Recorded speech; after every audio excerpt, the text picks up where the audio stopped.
Продумывать. Да, То, да. что знаю, я то и буду говорить. То есть тут без разницы. Всем привет. Тебя как зовут? Здрасте, меня зовут Константин. Костя. Всем привет. Мы на подкасте про Кипр, и сегодня у нас в гостях Костя. Костя заявился рассказать нам все то, что мы не знали про Кипр. Культура, история, возможно, какие-то интересные вещи, которые мы просто можем не подозревать, что они существуют. И насколько я поняла, что ты будешь рассказывать про жизнь, как ты сказал, низов. То, что не показывают по телевизору. Да, но буду Скажем показывать на подкасте про Кипр. Да. Эксклюзив. Спасибо, что ты пришел. Мне очень интересно, потому что я именно хочу сделать подкаст таким, который смотрят простые люди, и простые люди делают для простых людей рассказы про то, как мы живем. И с чего бы ты хотел начать? Ну, наверное, начать хотел бы с того, как здесь живется людям с низкими зарплатами, потому что наверняка все слышали о космических зарплатах на Кипре, что у нас тут открываешь кран дома и течет пиво. Да, да ладно. Такого у нас нету, хотя даже братский народ греки, которые живут в Греции, но ни разу не были на Кипре, даже они считают, что Кипр является очень богатым местом, и здесь живут одни люди, у которых есть много денег, скажем так.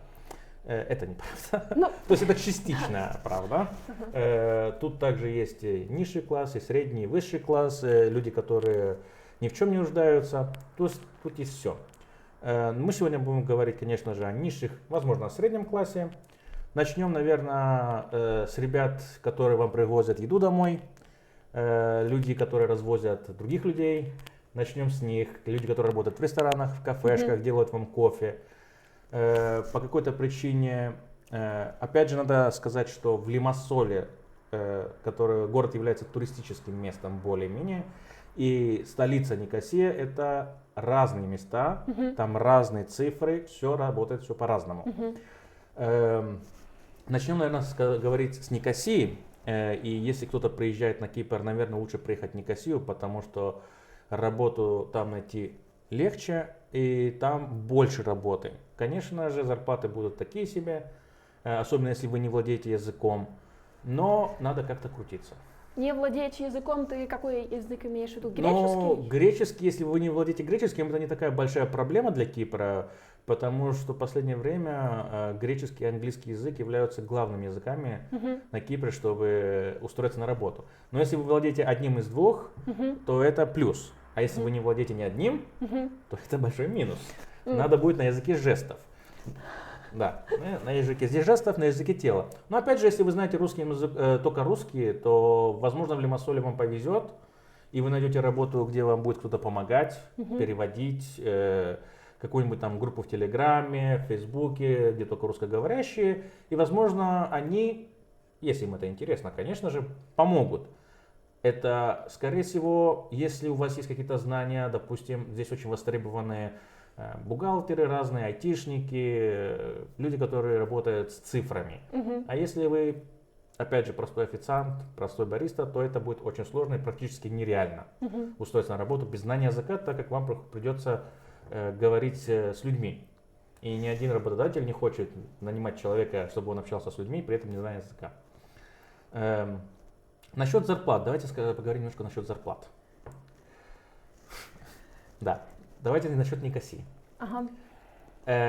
Если у вас нет никакого опыта, и у вас проблемы с языком, то ваша зарплата будет где-то 4 евро в час. 4 евро в час? Да. 4 евро в час. И на самом деле, по закону, ну то, что они говорят там в телевизоре, говорят, что минимальная ставка на Кипре это 6 евро в час. Минимальная зарплата на Кипре это является 1170, если я не ошибаюсь, чистыми. Но это все неправда. Неправда? Это неправда. А что тогда правда? Правда, это как хочет работодатель, так и будет. Если вы хотите кушать и вам срочно нужна работа, он обязательно этим воспользуется и даст вам вас на минимум. Чем меньше, тем лучше. Я даже встречал людей, которые работают за 3 евро в час. За 3 евро в час. А сколько это в месяц? Ну, 700 евро, 600 евро. Опять же, в зависимости от того, сколько часов будет. Но если этот работодатель вам платит 3 евро в час, то он, конечно же, будет давать вам много работы и много часов. Ему это выгодно. Ему не выгодно человеку, который за 10 евро будет работать много. Да. Но это почти рабство. Это почти рабство. Да. Это я согласен полностью. Я вам больше скажу, тут есть еще хуже. То есть хуже, наверное, моя любимая, когда устраиваешься на работу, я обожаю эту тему. Устраиваешься на работу и начинается. Допустим, ты, так как я являюсь менеджером, я поговорю о себе. Разговор начинается так. А вы знаете, допустим, какую зарплату вы хотите? К примеру, допустим, такую. Да, 5000 евро, к примеру. Сколько часов буду работать? Работодатель тебе скажет, ну вы знаете, у нас 8,5 часов, полчаса перерыв, но вы же понимаете, так как у вас есть ответственность, если понадобится, вы останетесь больше. Ну конечно, без проблем. Но никто эти больше не оплачивает. Да ладно? Да. Они на тебя заваливают ответственность, ездят по ушам, что у тебя какая-то хорошая позиция на данном месте, и поэтому из-за этой ответственности ты должен оставаться бесплатно работать больше часов. Ну как так? Ты же просто тогда ты продаешь не часы, ты продаешь ответственность, это проектная работа. Ну, опять же, в зависимости, что ты делаешь. Так как я работал в сфере обслуживания, и очень часто у нас не хватало людей, приходилось оставаться, и мне приходилось часто ссориться с людьми. Одно дело, если реально мне придется помочь. Ну, там кто-то заболел, мне надо ее подменить, если мне не составить туда, это не проблема, мы все люди, я это все понимаю. Но другое дело, когда у нас начинает начальник злоупотреблять этим, да, и это уже другая история. И были ребята, которые работали по 300 часов в месяц, 300? и 90 часов из них были неоплачиваемые. То есть это 160 умножить почти что в 2 раза больше, то есть они работали, спали, работали. Почему 160? Я примерно просто прикидываю, Ну, 40-часовая, это 48 в часов. неделю. Хотя 88 часов. По закону 40, но все продолжают 48, да. Да, опять же, и причина, по которой это все происходит, так как Кипр является маленьким местом, и все работодатели, они знают друг о друге. Все друг друга знают. Да, и поэтому они составили этот план, и они знают, что даже если этот человек пойдет к другому работодателю, он там получит те же самые условия, да. И поэтому у него просто нет выбора, он хочет кушать. Часто эти ребята, которые приезжают отсюда из-за границы, за тем, чтобы за лучшей жизнью, скажем так. Но как же тогда виза? То есть человек получает 800 евро, ему нужна визу, как-то еще оформить? То есть это все визиторы? Ну да, подожди секундочку. Еще раз вопрос. Как тогда обеспечивается вопрос с визой? То есть это визиторы? Есть разные виды. Есть студенты, есть виза рабочая, есть просто виза туристическая. Если человек хочет, скажем так, сделать это все нелегально, то он оформляет визу просто туристическую и приезжает сюда и находит работодателя, который будет ему платить не в банк, не чеком, а, как мы говорим на Кипре, под стол. Кэшом. Кэш, да, кэш. И опять же, этот человек воспользуется полностью ситуацией и даст вам минимальную зарплату, на которую вам будет прожить трудно, не то что питаться и отправлять домой. Таких очень много. А кто эти люди? Работодатели. Подожди, кто приезжает? Это филиппинцы? Не, филиппинцы уже давно не приезжают сюда таким способом. Они раньше такое делали, и сейчас они, так как Кипр узнал, что филиппинцы такие рабочие классы, они хорошо работают, они с радостью очень часто едут в Филиппины и оформляют им рабочую визу. Именно работодатели, потому что сейчас, в данный момент, я вам как сейчас работодатель, так как я работаю сейчас в компании, нам критически не хватает людей. Даже наша компания хочет поехать за границу, в Грецию или Филиппины, чтобы привезти людей, дать им место жительства и работу. Да, и есть такие. Но основа, который, то, что они... Давайте я расскажу, что было лет 5-6 назад, до того, как поменялось немножко. Да, okay? да. 5-6 лет назад, может чуть-чуть больше, я точно не помню, было и до сих пор есть очень много пакистанцев и индусов. Это именно низшие, скажем так, классы, не потому, что они из третьего мира, просто им не дают хорошую работу. Окей? Так как у них проблемы с документами. Они приезжают под предлогом студентов учиться, они оформляют студенческую визу. Студентам в принципе разрешается, колледж выдает бумагу, которая разрешает им работать 20 часов в неделю, не более того. Но опять же, я видел, где работал по 300 часов, и им платили кэш.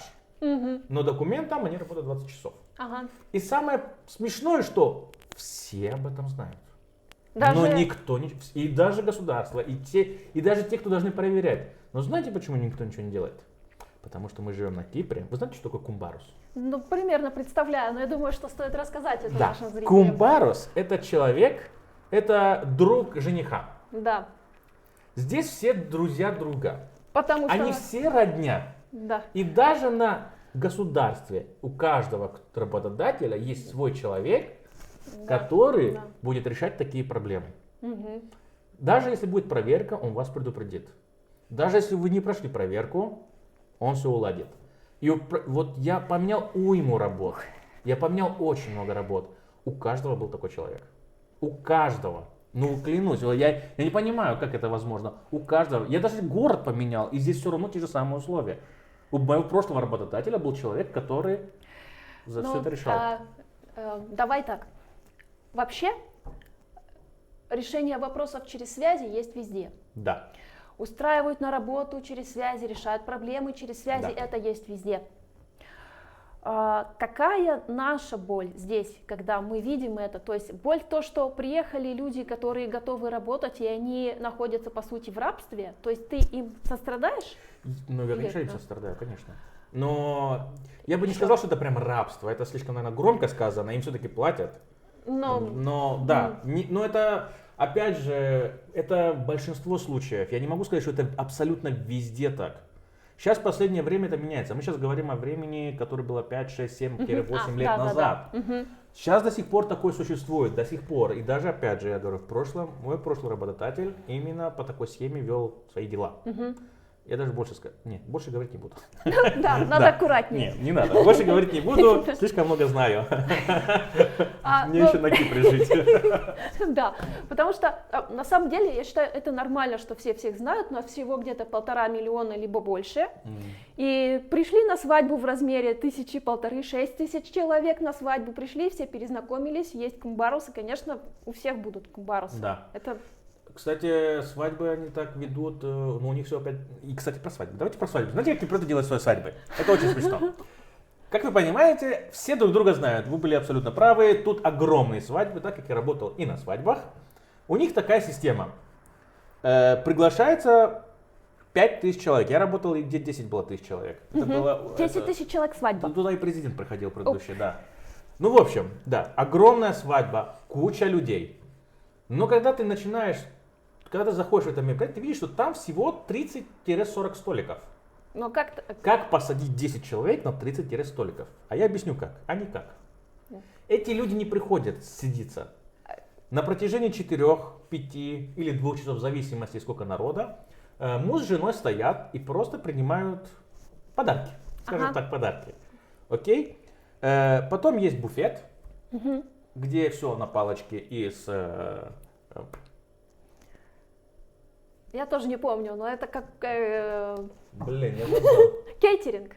Нет, кейтеринг это другое. Нет, просто там все на палочке, тебе дают салфеточку, там шашлык на палочке, маленькие гамбургеры.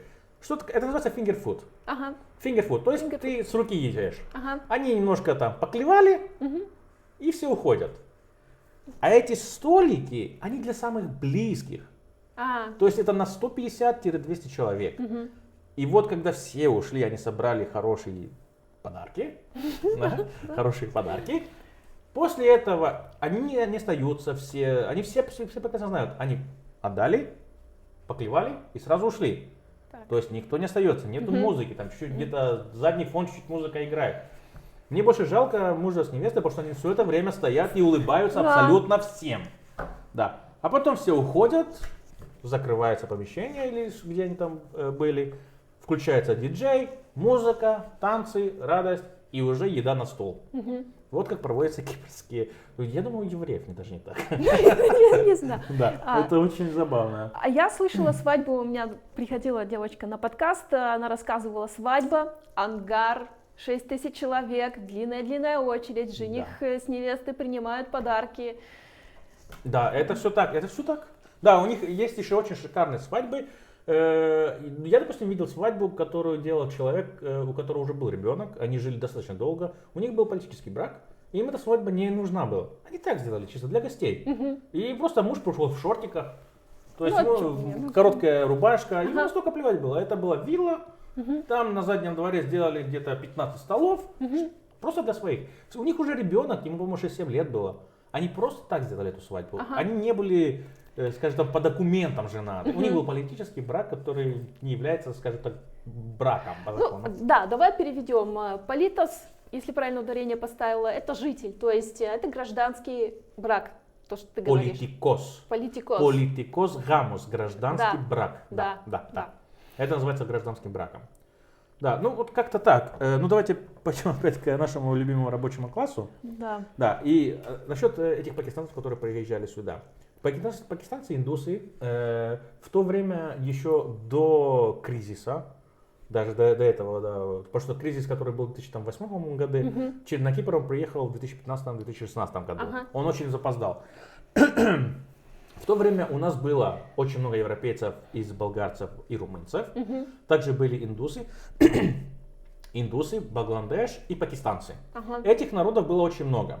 Но если болгарцы и румынцы могли свободно работать без никаких проблем, так как они являлись европейцами, то у пакистанцев и индусов с этим были большие проблемы. И был бизнес, румынка, даже которая не является здесь. Не гражданка. Которая не живет здесь. Она даже не приезжала сюда. Она продает, скажем так, свой европейский паспорт. Каким образом? Приезжает пакистанец с деньгами, которые там вся деревня ему собрала. Он на ней женится. Фиктивный брак. Фиктивный брак. Да. Платит ей от 5 до 10 тысяч. Я слышал и больше цифры.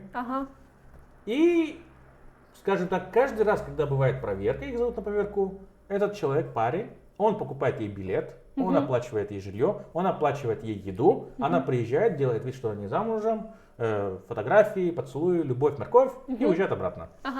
Понятно. Да, и такого было очень популярно, даже мне предлагала одна девчонка, но я отказался. Я в эти схемы не лезу. Ну, это твое дело вообще. Да. Я легкие деньги не люблю, они легко приходят и очень быстро уходят, так что смысла от них нету. Да, и это было раньше так. Сейчас немножко по-другому, сейчас это все схему. Не то чтобы они раньше этого не знали, они и сейчас знали, и тогда знали. Но опять же, по какой-то причине на Кипре есть такое выражение «сига-сига». Это означает тихо-тихо, спокойно. Не надо никуда торопиться. То есть ни один киприот вовремя не приходит в назначенное время. Для киприотов, я слышал очень часто выражение, если у них надо прийти в 3 часа, они приходят в 3:30 и такие, блин, что-то я быстро. То есть опоздать 30 минут это нормально. Это действительно так. Это так, да. И поэтому они очень сильно тормозили. Потом они начали очень быстро. Они еще даже дали вознаграждение. Если вы знаете такого, у кого фиктивный брак, вам дают 500 евро. Даже не такое очень-то было. большое вознаграждение. Небольшое, но знаете, они сами друг друга сдавали. Пакистанцы со своей же деревни или там индусы со своей же деревни сдавали из зависти. Такое. У меня были ребята, они отлично работали в Никосии. И одна девчонка настолько была рада, что она сейчас получит документ. То есть она была вне себя от счастья. Она пришла и ошибочка рассказала всем своим, потому что она сама добрая душа. И она думает, что все такие же. И я искренне был рад за нее, потому что она была прекрасным человеком.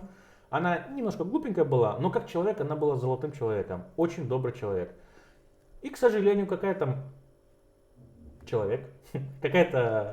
не человек, скажем так, какой-то, потому что человеком не назвать нельзя такое существо, какое-то тело, пошло и сдалось потрохами. И к ней на следующий день пришла проверка, и увидела, что она живет не с мужем, а с каким-то с другим индусом. И она через 2 дня уехала в Германию. Ей пришлось. Она была настолько близка к своей мечте, но из-за зависти у нее ничего не получилось. Да, такие истории тоже есть, и их много. То есть это гражданка Германии, да? Приехала Она индуска. Она индуска. А ты говоришь, она уехала в Германию. Она устроила фиктивный брак. Угу. И фиктивный брак не давал ей сразу документ. Было много-много проверок, то есть они сдавали документы, да. Мы замужем, там, мы женаты, мы живем вместе. Классно, докажите. На протяжении года, 2 лет, 3 лет, в зависимости, надо присылать фотографии, к вам приходит проверка домой, проверяет вы фотографии, смс-ки читает. Если у вас в телефоне фотографии, где вы там вместе, ну вы же любовная пара, вы же вместе, тем более у девчонок. Это же, да, у девчонок 100% есть фотографии со своим молодым человеком, где они там на пляже там за ручку держатся. И они это все проверяли, сообщения, как они переписываются друг со своим мужем. И это им приходилось все подстраивать. Все это знали, плюс у них были адвокаты, которые говорили им, что делать и что будут проверять. Да, и она весь этот путь прошла. И вы понимаете, что это путь не маленький, и он не дешевый. Он и в копеечку-то очень сильно сел. А теперь у нее нет европейского паспорта, у нее есть разрешение на работу, потому что она здесь как студентка была. И с этим разрешением она поехала в Германию. И у нее не оставалось выбора. То есть ее выгоняли, ее буквально выгоняли. Ее выгнали, да? Ее могли выгнать, да. Она поэтому за 2 дня собралась и уехала. То есть она не стала дожидаться решения суда или чего-то, просто уехала? Просто уехала, да. А ей что-то вменили за это? Ну, что-то было, какое-то наказание? Или ну, если даже было бы наказание, я уже не узнавал, но ее уже здесь нету. Да. На Кипре, кстати, еще такая схема. Да, если вы не знаете, Кипр разделен на 2 части. Да. Начнем с этого. В 1974 году было нападение турков на Кипр. И причина, по которой они напали, это потому, что здесь как будто было притеснение турецкого языка. Да, но это было же сначала, давай немножко чуть-чуть заранее зайдем. То есть были мирно греки и турки. Насколько мирно? Так. Ведь это же не самая мирная была нация. Там турки вырезали много греков, там была башня кровавая. Да кого только не вырезали. Да. То есть греки турков тоже резали. Секунду. Давайте, я не из-за этого хотел, но раз мы пойдем к истории сейчас. Да. Начнем с того, что Кипр как Кипр, независимый. Он вообще когда-нибудь был? Он практически не был. Остров. Он был остров, который был под влиянием или греков, потом римляне, потом арабы, там Египет и все такое. Он был постоянно под каким-то влиянием. Потом была Англия, под влиянием англичан. Колония. Колония, все правильно, да. Киприоты сами как киприоты, если я не ошибаюсь, но я не проверял эту информацию, историки. опять же, да, я не историк, насколько я знаю, от слов киприотов самих, то есть это они мне говорят, я не проверяю кипрскую историю, мне не очень интересно. Насколько я знаю, киприоты как независимое государство, как сами киприоты, они, если не ошибаюсь, где-то просуществовали 10 лет. Всего 10? От 1960 и до 1974, когда пришли турки. Этот период был Кипр как Кипр, независимое государство, независимый остров, который сотрудничал с греками, потому что они наши друзья, наши братья. Вот как-то так. Это был президент какой, помнишь? Макариус, по-моему. Макариус, это главная улица Макариус. Макариус, да. Он был не только президентом, он был на самом деле поп.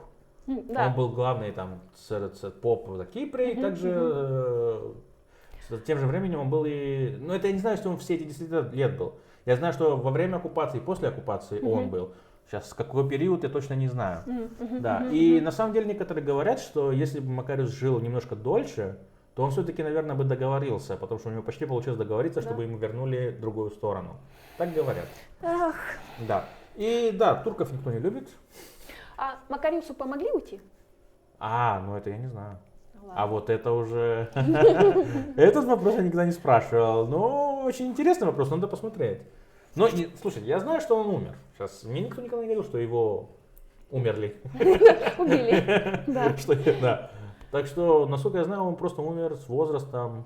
Ну, я знаю, что даже была одна ситуация, когда Тамара сказала «Дикий прот», я случайно увидел в телевизоре в школе, показывали ситуацию, брали интервью одного киприота, который разговаривал с Макариусом, в тот день, то есть у них там было телевидение, что-то такое, и там был ребенок, и начался обстрел здания, где он находился, и все начали прятаться, а Макариус сказал ребенку: не бойся, поднимайся и говори дальше, не обращай внимания.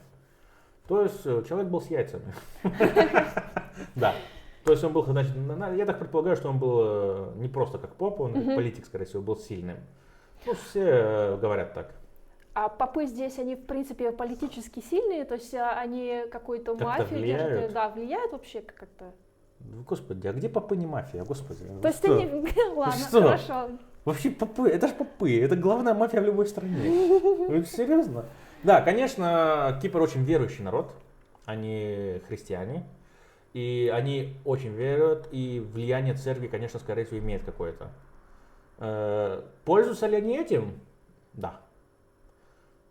Много историй слышал, не буду разглашать. Вам, конечно, интересно, но я не могу этого говорить. Но можно, если ты просто произнесешь историю, то ее можно будет быстро найти, кто конкретно это сделал? Нет, найти не можно, нельзя, потому что она не прошла в публику. Она не прошла. Я просто работал с людьми, которые рассказывали мне... А тебя найдут и... Не найдут. Я просто не... Так, я не люблю рассказать, допустим, истории, которые я не уверен на 100%. Слухи. Да, это, возможно, слухи. Но слухи от первого лица, который участвовал и который был жертвой.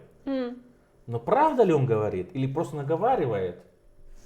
Я не могу проверить эту информацию, но я знаю, что было несколько девчонок, допустим, которых домогался поп. Бывает. Не одна, несколько, много. И девчонок 14 и младше.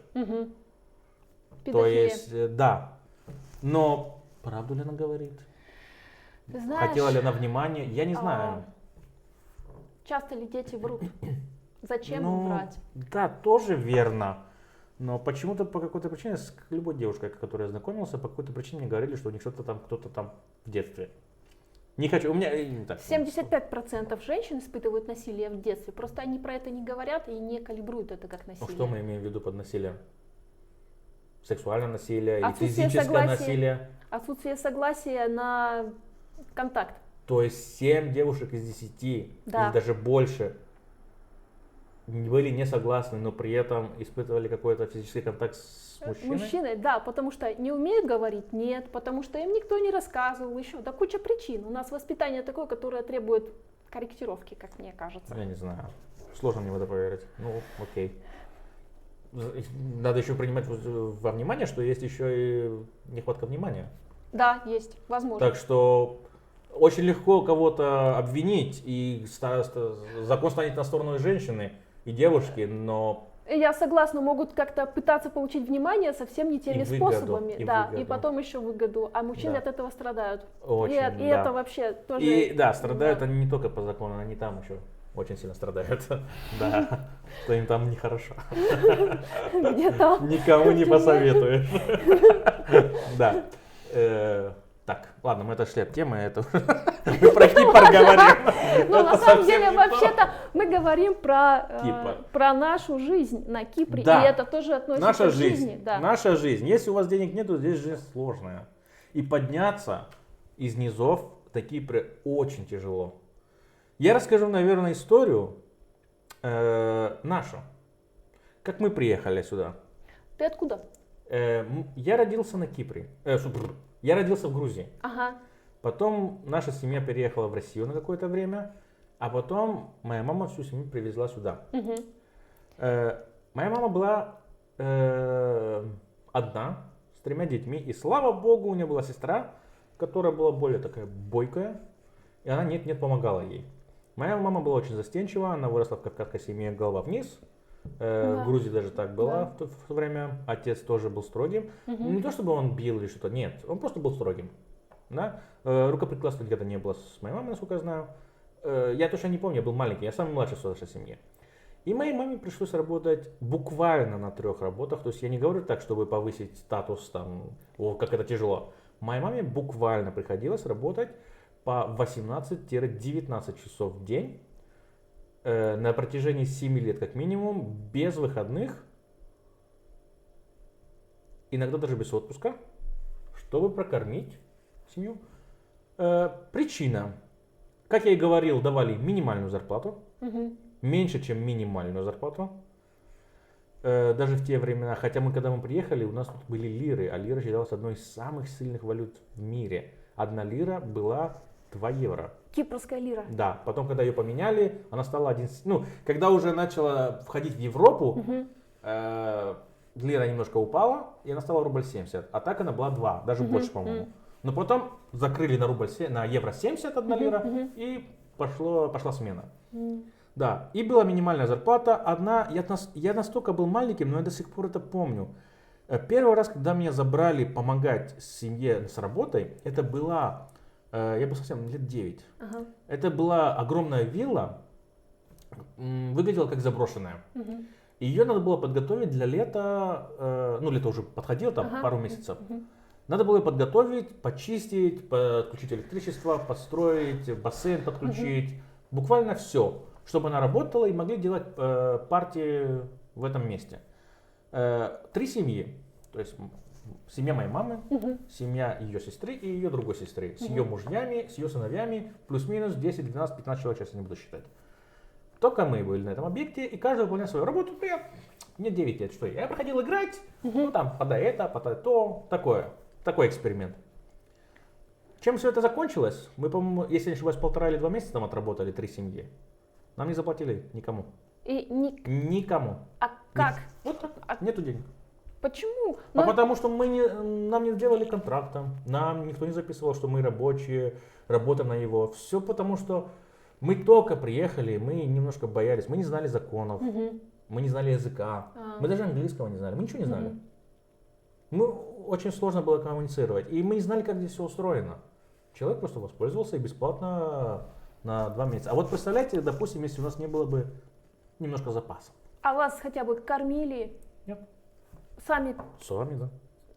За свой счет покупали там супермаркета. Если бы у нас не было запасов этих 2 месяцев, допустим, чтобы прожить остальной месяц, пока получим зарплату какой-нибудь другой работы, ну, пришлось бы попрошайничать.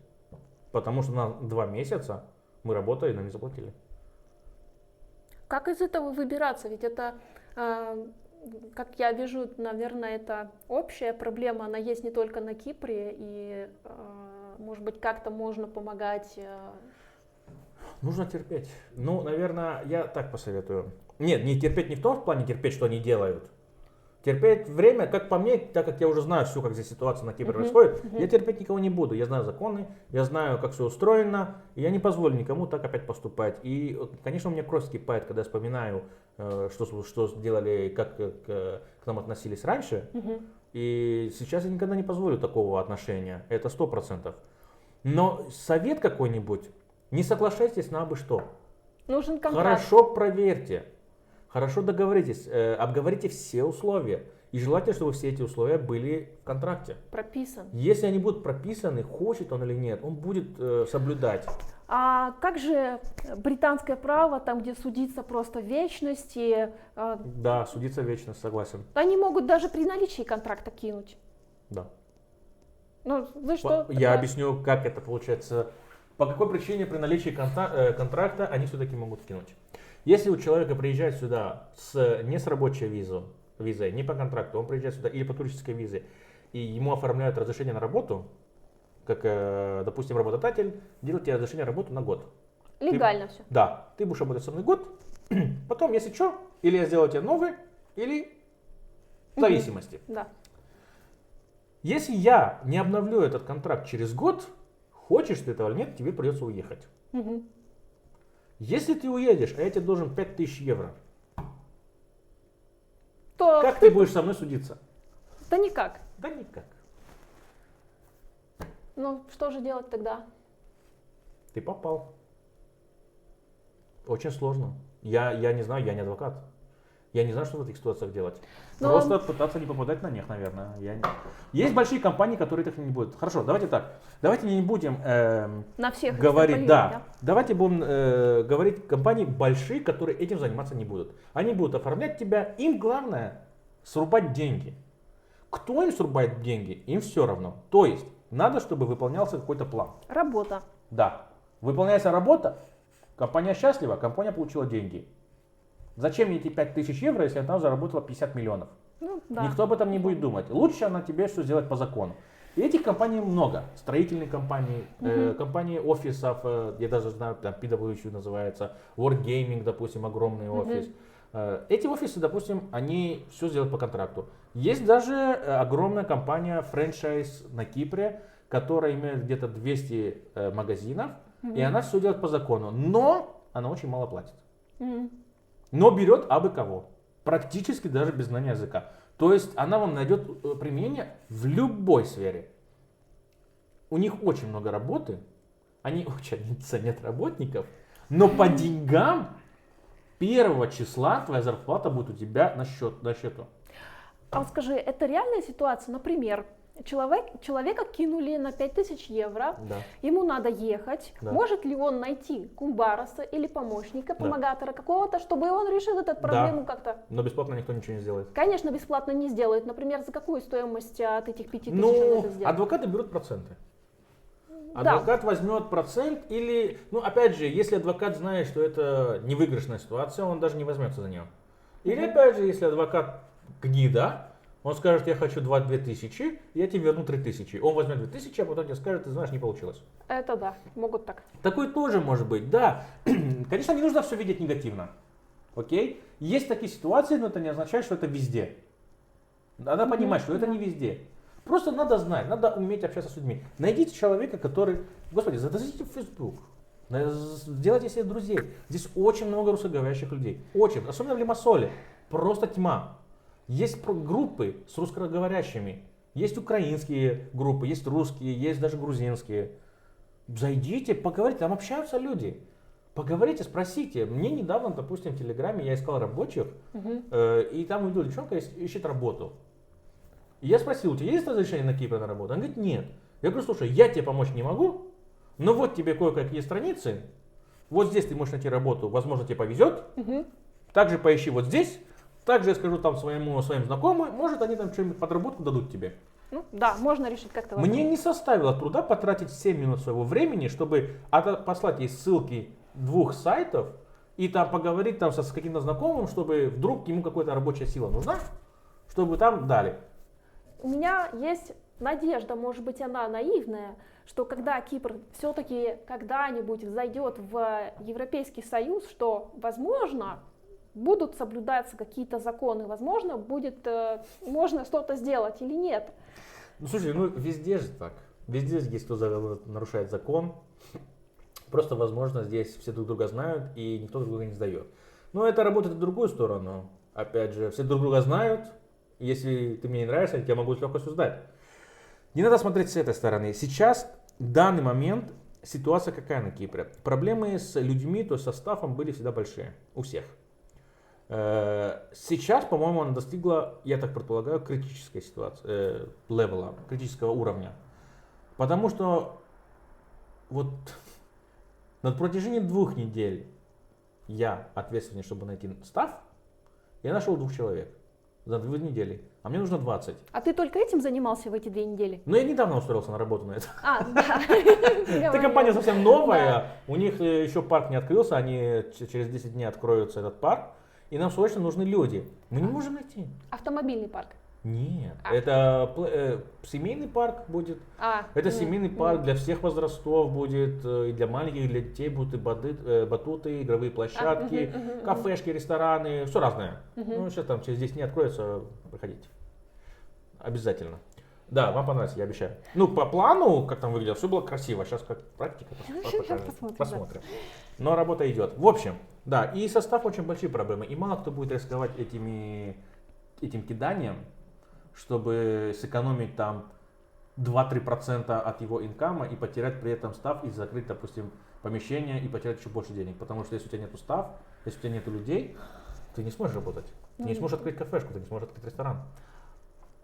Мне помогает убираться филиппинка. Да. И она стоит 12 евро в час. Что? Да. Это очень дорого. Она при этом не задает мне никаких вопросов, голову не делает. Все сама убирает и вроде не ворует. Это все очень дорого. Но мне подходит. Русские Ладно. столько же берут. При этом они меня просто задалбывают вопросами, куда чашку поставить. Ну блин. Господи, да в Лимассоле это делают за 6 делают за 6 евро. Ну это в Никосии, я-то в Лимассоле. Ну вот видите, опять же, все знают, что здесь такие условия. Есть спрос, есть предложение. Да. Я хочу за 12 евро, хорошо, я тебе плачу 12 евро. Все. А если было бы все за 6 евро, все бы платили 6, ситуации не было. Но сейчас да, на самом деле все так просят за 10 евро плюс. по какой-то причине. И на самом деле это настолько хорошие условия, что даже Это да. я задумался, может открыть свою хорошие. клининговую компанию, потому что это очень выгодно. Между прочим, очень сложно найти хорошую уборщицу, которая не задаст вопросы, которая просто, ну, у нее фреймворк, как она работает. Да.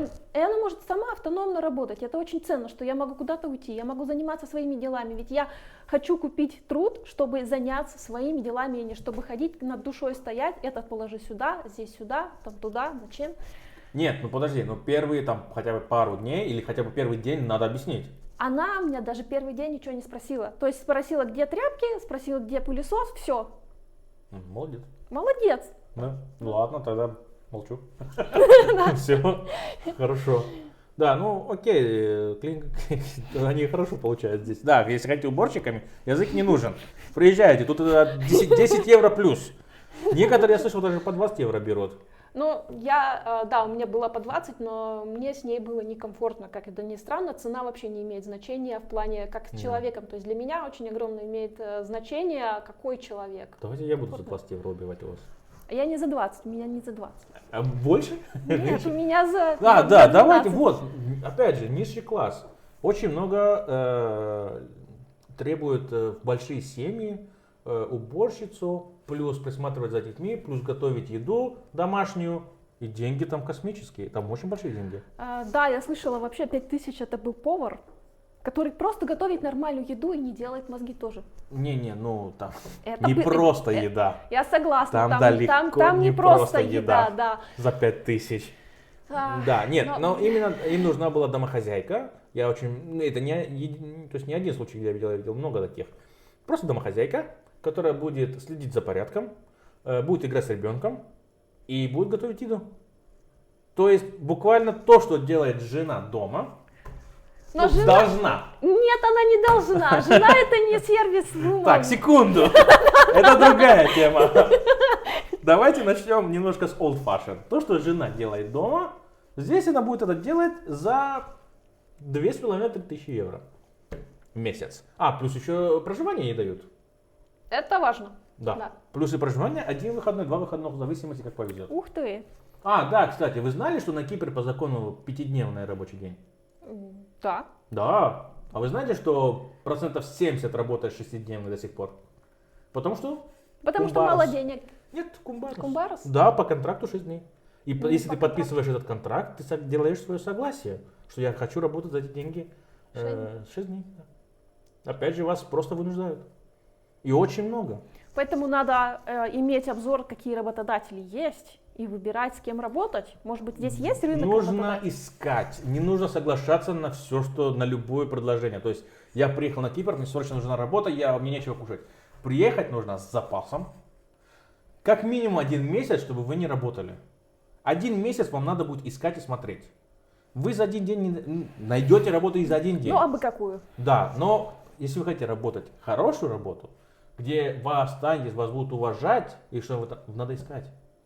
Надо очень, то есть, допустим, мне, чтобы данную работу найти, если не ошибаюсь, я отправил где-то больше 25 CV в разные компании. Ну, это вообще-то даже, я бы сказала, мало, потому Да. что я слышала, айтишники могут отправлять и по 300, и по 600 резюме. Ну, это и потом айтишники, сами у них так создать. все на автомате. Да не то чтобы на автомате, нет, сидишь, как бы сидят и корректируют резюме под вакансию, чтобы ты пошел по ценностям, чтобы ты прошел, потому Ну, что тоже, нужна да. вакансия. Но я таким не занимаюсь.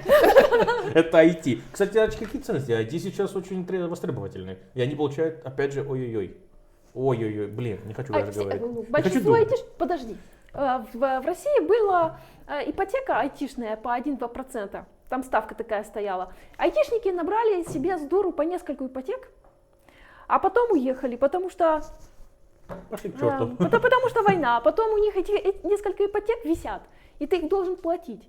И хорошо, если ты взял только одну квартиру. Ну, А если ты взял несколько, на тебе просто висит такой огромный не долг. возвращайтесь. Возьмите ипотеку, купите здесь дом, вам дадут гражданство, и все. То есть не платить ты предлагаешь. Ну там же тоже Ну, будет если ответственность. есть, слушайте, ну, если у меня была бы такая возможность взять ипотеку, если бы я купил огромный дом за эту ипотеку, допустим, здесь, и мне за это дали бы гражданство, да без разницы, какое гражданство, из какой страны я приехал, это вообще без разницы. Если были бы такие условия, если бы я с одной стороны взял бы ипотеку, ну, к примеру, там, 500 000 евро, да, плюс-минус. Если бы мне бы дали согласие на такую ипотеку, я бы взял эти деньги, я бы приехал в эту страну, где хорошие условия, которые мне нравятся. Если бы я купил здесь дом, и мне государство, ого, ты принес очень много денег в нашу страну, вот тебе гражданство. Не временное, а именно гражданство, европейское или кипрское. Но если ты покупаешь объект в Кипре, то ты же не можешь дальше работать. Раньше давали гражданство, сейчас я не знаю, правда. Я, конечно, просто так говорил, но, насколько я знаю, раньше, если какие-то там большие объекты покупали, или если, по-моему, бизнесмены, которые вкладывали много денег в Кипре, у них были большие проекты, им давали гражданство. Но вот это как раз бизнесмены. Если ты простой человек, и ты хочешь все еще продолжать работать, то ты не можешь взять, положить не можешь. там, Конечно, это 300 фантазия. Я, тысяч, конечно, а потом... понимаю. Да, то есть это не про нас, простых людей. Да, которые... это фантазия, я согласен, простым людям всегда тяжело и легче никогда не становится. Я согласен с этим. Ну, не знаю, вот допустим, мы сейчас поговорим про людей с России. Есть несколько вариантов. Один, возможно, не понравится вам, но он есть. Другой, возможно, понравится. Есть один вариант легально здесь работать.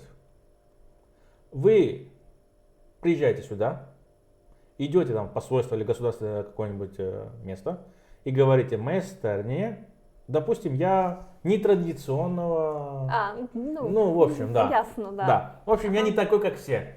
Так. И меня там хотят за это убить. Посадить. Ну, без разницы. Например. Я боюсь за свою жизнь, дайте мне убежище. Вам дают убежище, вам дают помощь экономическую, то есть деньги, вам дают работу, вам дают еду, вам все дают. И работайте, и живите, пожалуйста. Есть такой способ. Есть, я приехал с этой страны, я не согласен с политикой моей страны. Я просто так пример говорю, там, где там камера? Я просто так сказал. Это пример. Это просто пример. Не обязательно, чтобы там узнали. Главное, чтобы здесь узнали и дали вам гражданство. В общем, говорите такое, что я там не согласен с этим, я считаю это неправильно. Но с этим мнением я не могу там жить, потому что там ущемляют мои права.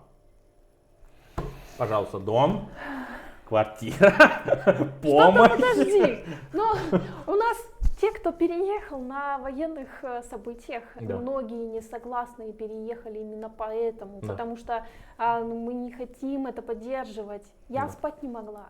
Я там 4 часа в день Но- спала, потом 2 недели уехала, приехала на Кипр, все нормально. Да, ну ладно, это опять же... В этой ситуации, думаю, нужно думать так. Твое мнение или то, что твои переживания помогут ситуации? Нет, Нет. Все. Я думаю, эта мысль должна успокоить. Потому что бы ты ни сделал, не в твоих силах что-то изменить. Это как, знаешь, когда летят на самолете, и все боятся полета. И дрожат, я боюсь летать. То, что ты боишься, не поможет. не ситуация. поможет ситуации, что бы ни случилось. Если самолет будет падать, ты Тоже ничего не не поможет. сделаешь. Ну, можно, например, на крыле самолета куда-нибудь приземлиться, переломать себе Ой. кучу костей и все-таки выжить. Это Но для этого 1 на тоже миллиард. страх. История 1 на миллиард. Такое невозможно. Это возможно. Это- Есть случаи в истории. Слушай, давай так. Нет ничего невозможного. Всегда О. есть вероятность 1%, что что-то случится. Да, есть. Но будет ли этот 1% ты? Опять невозможно. Это Маловероятно. неизвестность, да. То есть лучше жить настоящим, и Да. тогда Так что, чувствуешь себя счастливее. если вы боитесь летать, немножко и спать. И все. Я так, у меня другой способ. Допустим, если у меня утром самолет, я не сплю всю ночь, чтобы сильно встать, чтобы лечь в самолет и спать весь полет. Мне так спокойнее, время быстро проходит, то есть я зашел, лег, прилетел, ух ты, здрасте. И все на месте. Да, так это уже другое. Ладно, да. В общем, да. И если нужно, есть еще другая ситуация, то есть приехать с визой и работать нелегально. Приехать с визой или работать в И ней. работать нелегально. А как с визой, И которая... молиться, что кто-то из этих людей будет настолько доволен вашей работой, что он будет готов вам оформить рабочую визу. Но ведь тогда надо как-то легализоваться, а это тоже отдельный квест. Чтобы визу сделать. Но Ну, ты сейчас же человек, проблемы, да, сейчас. человек прожил какой-то период времени, ему надо объяснить, я не въехал это вчера, я въехал 7 месяцев назад. Я не говорю, что нет, у вас виза на 3 месяца, до 3 месяца, бай-бай. А потом, допустим, слушай, это самый сложный метод. это очень трудно такого добиться. Я очень мало людей знаю, у которых это получилось. То есть они приехали на месяц, 3 месяца, там, или сколько им визу согласились. Отработали, человеку там понравилось, и он оформляет рабочую визу. Есть только одна профессия, которая легко получается. Какая? Давай. Именно та. Ну, что, Именно что? для девушек. Ясно. Да. И там Именно. оформляют девушек? Да, они даже приглашают их сюда сами. Они едут, смотрят и сами все эти документы делают и приглашают сюда. Прикольно. Да, если бы думали, что здесь такого нету, здесь Нет, ну, такое есть везде.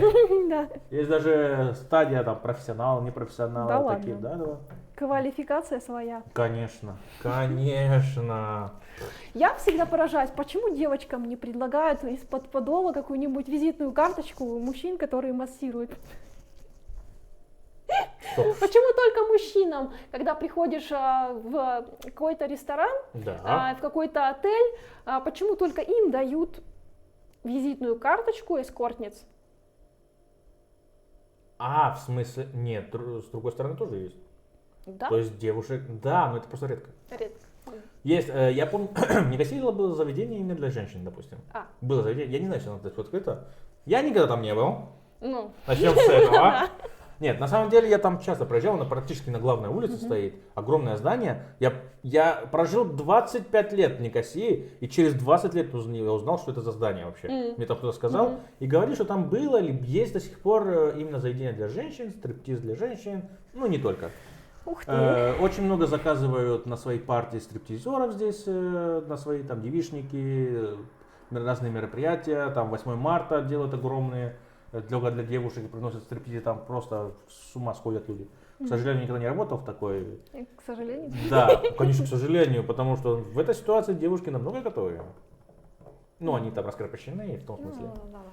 Ладно, я шучу. Ладно. Конечно, я шучу. Да. Да, но есть такие мероприятия, есть и для девушек. Более того, самодостаточные женщины, которые живут в отелях, очень часто воспользуются каким-нибудь молодым пареньком за хорошее вознаграждение. И я даже скажу, что эти пареньки очень даже не против. Там вознаграждение от 100? От 1000. От 1000? Конечно. А девочки, я слышала, берут типа 50-100. Это Да. какие-то... 50 это стандарт. Скажем так, это стандартная цена 50. И это было раньше. Дискриминация. Это было раньше. Первый раз в жизни парень берет больше. Господи, все. Пойдем жаловаться. Нет, 50 евро это было раньше. Раньше это был стандарт, может не косить где-нибудь, найдешь 50 евро какую-нибудь простенькую. Сейчас это где-то от 100 начинается, 80-100.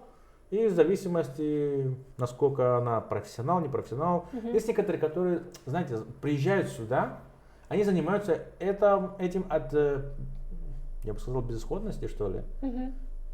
Хотелось бы это сказать, но я думаю, решение проблем всегда какое-то есть, кроме этого, другое. Но это точно то же самое, что и решение проблем с людьми, которые находятся фактически в рабстве. Да, ну ладно, Потому не будем что, об этом, не знаем, у кого какая ситуация в жизни, так что я никого не осуждаю, главное, чтобы ко мне не лезли. Хотите быть нетрадиционные, не такие, как мы, пожалуйста. Хотите заниматься этим, пожалуйста. Главное, чтобы мою семью, допустим, моих родных, это никак не влияло.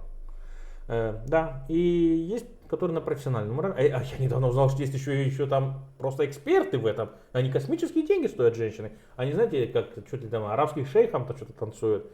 Я таких видел случайно, и это совсем другие. Не в целях, что они там, ой, какие божественные красавицы. Просто там из человека не осталось ничего. Там все искусственное, абсолютно все. Там просто надувной шар. Просто, я думаю, если вы упадете, кораблекрушение будет, иметь такую при себе, это самое лучшее решение. Потому что вы не утонете. Ни в коем случае. Ну там реально, там просто шарик. И там все искусственно, и это считается уже там чуть ли не самый высокий левел. Ну, на вкус и цвет, как говорится. Это да. Ну ладно. Не мое это дело. Да, вернемся к Кипру. И мы проговорили про попов, про то, что есть рабство. И у тебя есть идеи, как это можно решить? Решить что? Чтобы не было, как-то выбраться этим людям. Нет, я просто никогда не попадал в эту ситуацию. Ну, в том смысле, с попами или в рабстве, или в этом. Но, опять же, решение проблемы работы, терпение, искать хороших знакомых, которые вам подскажут. Это Хорошо. решение. Не попадаться туда, это, наверное, и будет решением. Максимально избегать таких мест. Опять же, таких мест не осталось не так уж и много, но они до сих пор существуют. Опять же, мой предыдущий работодатель, это был король всех таких людей. Он не платил очень часто зарплату людям, не заплачивал, он и мне до сих пор не заплатил все. А ты поэтому поменял работу? Да, конечно. А ты не боишься рассказывать об этом? Ну, кто это был, никто не знает меня. По твоему блюр, лицу можно блюр. найти. У тебя нету соцсеток? Делай блюр. Делать блюр? Да нет, я шучу, конечно. Нет, ну, он так ведет свой бизнес. Я бы не сказал, что, знаете, на самом деле он этот человек, давайте я немножко предысторию. Он свой бизнес построил в России. Он не является русским, а он является греком. И система у него русская. У него есть система штрафов, которая на Кипре запрещена. Она и в России запрещена тоже. А, серьезно? Я не знал. Там ТК, только его не все знают тоже. Правда? Я думал, это нормально. Ну, слушайте, во всех сериалах, во всех фильмах штрафы там, кухня. Ой. Там постоянно штрафовали этого русского. Нет, если человек в белую в ТК оформлен, там нету штрафов. Там, если даже ты на испытательном сроке получаешь меньше, чем ты получаешь после, это тоже нарушение законодательства. Серьезно? Просто мало кто читает документы, мало кто читает закон, мало кто может вообще, ну, контракты мало кто читает. Слушай, даже я этого не знал. Да. Ну вот, это все незаконно, и никто этого никогда не делал. Ну, допустим, что-то подобие штрафов было, если, допустим, какой-нибудь, как это объяснить? Ну, пример, опять же пример. В одном из ресторанов один гений случайно выключил все холодильники. Угу. Бывает. И все подготовки, и абсолютно все на утро испортилось. Ага. Это огромный Ущерб. Это огромный ущерб ресторану, и как-то его надо возместить. Одно дело, если ты, ну, ошибся в блюде, одном, двум, без разницы. То есть это случается у нас. И официанты, допустим, стаканы ломали с напитками. Да. То есть за это никто не будет штрафовать. Это мелочи. Максимум, что в этой ситуации делают, просто система чаевых выделяется 5% с каждого раза на поломки. То есть ты из своих 100 евро отдаешь 5 евро, ну, к примеру, 100 евро. 100 евро редко получают день, вы не думайте. Там так редко, что, господи. Это просто пример. Допустим, из своих 100 евро даете 5 евро, там каждый день или каждый месяц, без разницы. И это все это на полке. Если вдруг собралось там 1000 евро, но ничего поломанного не было, там, то это отдается обратно официантам. Часто такое используется система, но такое большое, забыть холодильники, это там тысячи. Да. И особенно если дорогой ресторан, это большой, огромный ущерб. И тогда, чтобы, ну, я бы лично уволил.